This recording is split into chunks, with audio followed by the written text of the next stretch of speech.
Welcome back to the news at 10. The Ogun and Oyo State governments southwest Nigeria have renewed their commitment to peaceful coexistence. The Ogun State Deputy Governor, Mrs. Yetunde Ononuga, gave this hint in Ibadan, the Oyo State capital, at a forum held to resolve the lingering boundary dispute between the two states. And after signing a communique at the meeting, the two states agreed to maintain the existing peace and cooperation. This meeting had been very peaceful, and we have resolved that we should maintain status quo by ensuring that peace reign in the two areas, those that are affected, the two boundary areas. And then also that the joint committee, there's a joint technical committee that had been set up. It was set up in year 2013 at the last meeting, but the committee did not meet. But now we have resolved that this committee should now be set up again to start looking out for the lasting solution to the lingering problems in the two states. Let's take a look at some business news for the day. Here's Emana Amawe.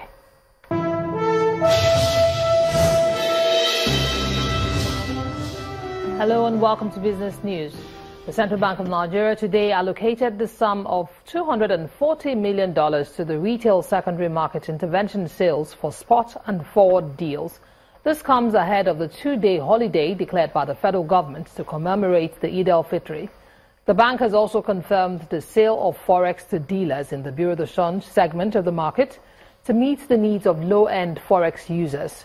CBN spokesman Isaac Okorafor says the regulator remains committed to ensuring liquidity and stability in the forex market, and its goal of exchange rate convergence is fast becoming a reality.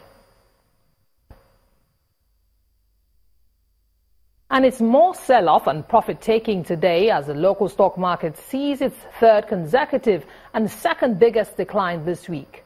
Chimeze Obiwagu has more.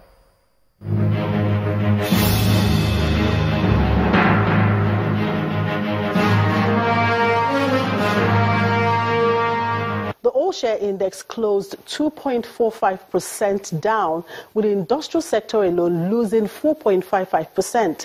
However, on the price movement chart, the highest loss in percentage was recorded by UBA, down 9.57%. It's also important to note here that bank shares have actually stabilized, irrespective of their exposure to Etisalat Nigeria. The top gainer for the day was Champion Breweries, up 9.74%. In all, the total volume of shares traded was about 417.5 million, valued at 3.2 billion naira in 5,456 deals. Going into next week, market analysts expect bargain hunting to shape the general market. But as the earnings season approaches, with associated corporate actions by some bellwethers and stability in oil prices, foreign portfolio investors' interest is expected to reignite. And that was the stock market report. I'm Chimeze Obi Iwago.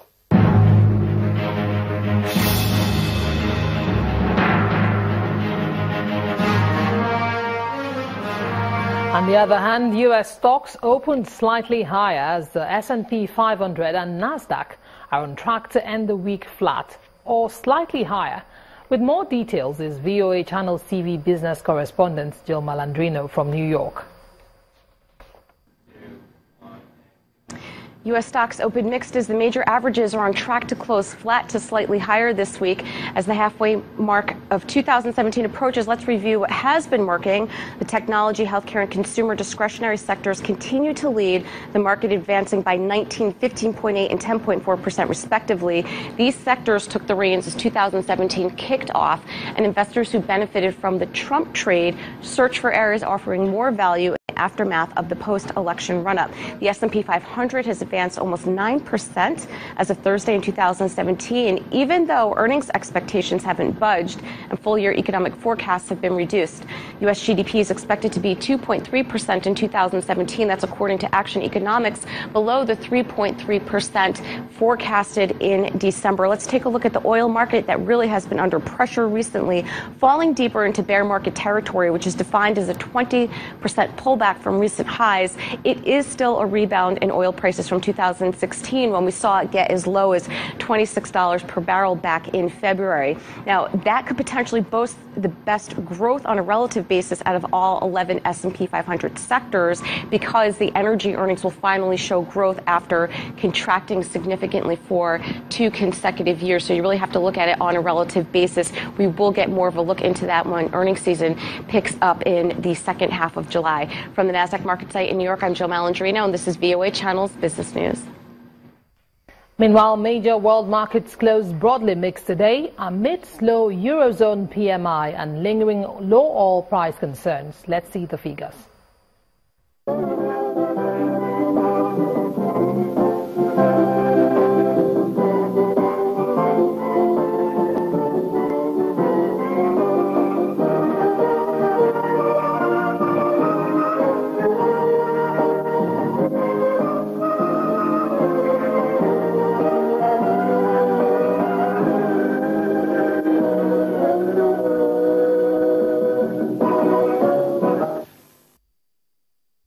That's it on Business News tonight. I'm Imana Amawe. It's back to you, Joma.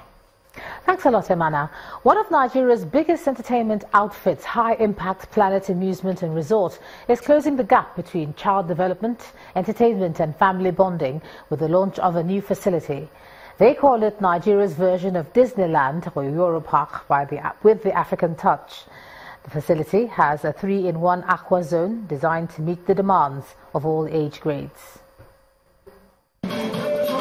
As the summer holiday draws near, High Impact Planet Amusement Park and Resort is launching a new aqua zone.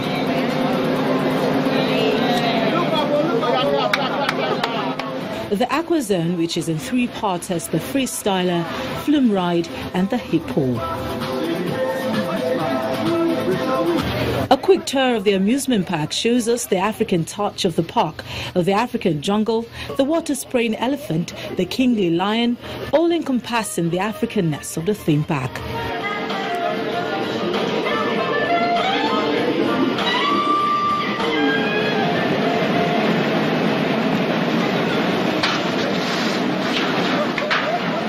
According to the management of High Impact Planet, the amusement park was born out of the need to close the gap in the quest for entertainment in Nigeria and also to constantly make children happy.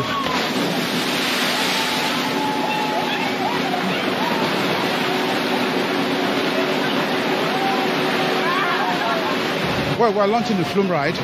It's a water kind of roller coaster form of ride, water form. And I mean, we've had people asking us, yes, you have this, you have that. When are we going to have something to do with water? You know, I'm saying, look, the best thing to give Nigerians is a flume ride. You know, it's water thing. You get a little bit of water on your body, especially when it's sunning. You know, I mean, you just can't go wrong. What we have done is that whatever skills we have acquired all over the world, within, we want to imbibe it into the children, because the children are actually the future of this country. And whatever we mold them at this time is what's going to tell us in future. The High Impact Planet Amusement Park and Resort, known as the magical world of endless possibilities, started on the 18th of December 2015 and is a brainchild of Solution Media and Infotech Limited.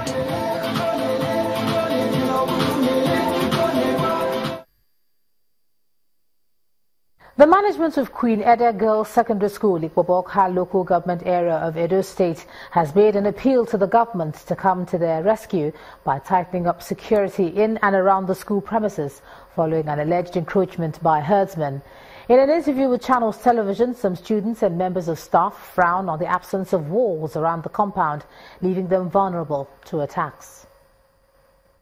Normalcy seems to have been restored to the Queen Girls Secondary School premises in the Ikubaka local government area of Edo State, following an alleged encroachment by herdsmen.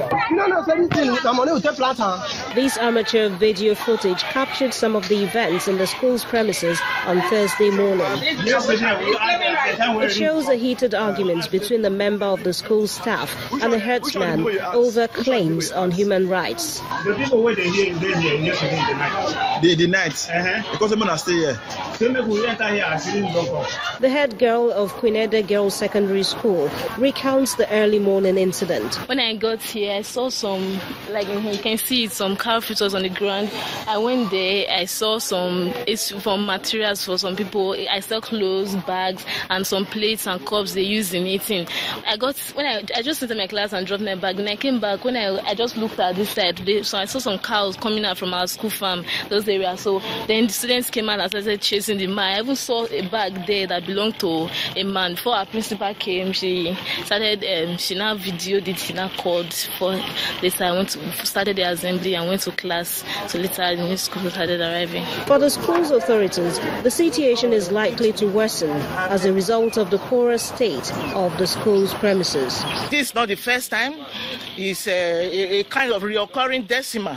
They come in at will and mess up the whole premises.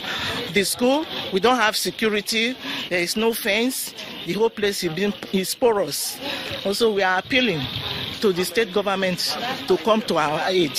This is the plight that we face, and this is purely a female school, and they are taking advantage of the fact that they are only girls and they will not be able to do anything about it. Just a few weeks ago, a similar incident of alleged herdsmen invasion was reported at Owe Primary School, also in Ikubaka local government area.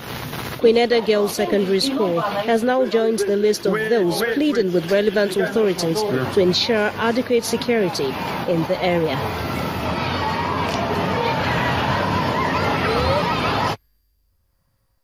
In the meantime, the Delta State Governor Ifeanyi Okowa has presented security vans to the police, saying that the bad eggs among the herdsmen should be identified. Presenting patrol vans to the State Police Command at the Government House in Asaba, Governor Okowa urged the police to tackle the menace of herdsmen attacks and kidnapping as well. And in Anambra State, the Commissioner of Police has given an assurance to officers that modern policing strategies will be prioritized. Worried about the constant threat of herdsmen, the Delta State Governor Ifeanyi Okowa believes that the police require the necessary assistance to succeed in tackling the menace. That help is coming in form of operation of vehicles to the State Police Command, presented to the Commissioner of Police, Zana Ibrahim. The CP is grateful for the assistance, saying the resources will help his command improve its mobility. Back at the command, some suspects were paraded for various crimes. The state police boss says everything is being done to safeguard lives and property, especially in curbing the frequent clashes between herdsmen and farmers. In order to checkmate the excesses of herdsmen, it has to be a holistic approach. It is not open confrontation that may solve this problem. We need intelligence. We need to know their position, where they are exactly at every point in time, what is their firepower, what is their number, what is their motive, and so on and so forth. In Anambra State, there's a new man at the helm of affairs at the State Command. Garba Umar is taking over from the outgoing CP, Sam Okola. At the handover ceremony, he appreciates the people of Anambra State and the state government for their support. With your cooperation and with the kind of information you gave me all the time, we were able to sustain the tempo of fighting crime and criminality in Anambra State. As you all are aware, Anambra remains the safest state in the country. And the man who is taking over from me, who is my brother and my friend, is an internationally acclaimed crime fighter. And I can assure you that he's going to do better than me. Garba Umar resumes duties with a charge to officers to adopt modern policing strategies. He also tells his men to display a high level of transparency and honesty. It is our hope that we should not only maintain the standard he set, but also improve upon them. We must face the future boldly and declare to the enemies of peace, criminals and their cohorts alike, that there is no room for them in this blessed land called Anambra State. He concludes his remarks with an emphasis of following through the mantra of the Inspector General of Police: change begins with me, bail is free, and zero tolerance to corruption.